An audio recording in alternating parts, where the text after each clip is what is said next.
So there's another way I like to look at this, and I hope you can see this okay. Think about your income. Your income is a source of the river. Think of the money that's flowing through your life as a river. It's a great analogy. So all the income, that's the head of the river. That's the top of the mountain. That's where the money starts flowing. And what you're going to see is that, like every river that's flowing towards the ocean, what is your ocean? What are your goals? So the income should be supporting your goals. So now the goal that you need to identify is not necessarily my goal is to pay off debt. Paying off debt is not a goal in and of itself. Paying off debt is actually just freeing up your cash flow so you can achieve a goal that you really have. For example, if you pay off your debt, what are you going to do with that extra money?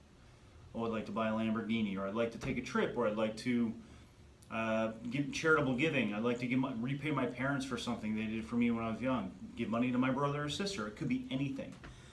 The point is, you need to identify the goals for what they are and not for the surface value that we think they are. So pay off my mortgage is a goal. No, your goal is not to pay off your mortgage. Your goal is to be secure and safe and that you know you have that asset and you don't owe any money on it. So back to the river analogy, what you're going to find is that you'll have these tributaries sticking off just like in real life. So your income comes in, one tributary is related to your house. That's a big one. So a lot of the income here, a lot of the water is going to flow towards paying for the house, paying for the insurances related to the house, the light, the electricity, all that. You're going to find another one. Say another small one could be your car.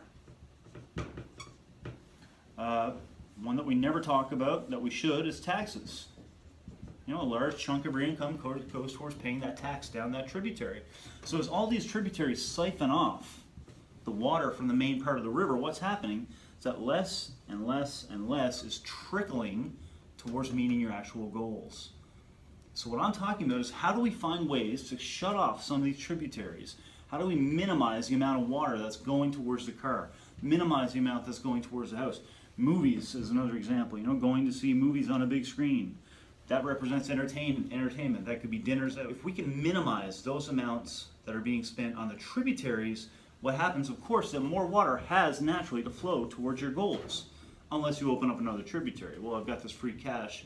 Now I'm going to go and buy that sweater I wanted, or those extra pair of shoes, or that coat.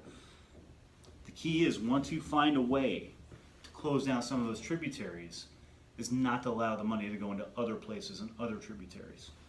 So that's it for today. Think more valuable about when you're spending your money. Every time you open your wallet, every time you take out a credit card, is this adding value? Am I spending the money the right way? Am I getting something for this that I really want, and more importantly, that I deserve?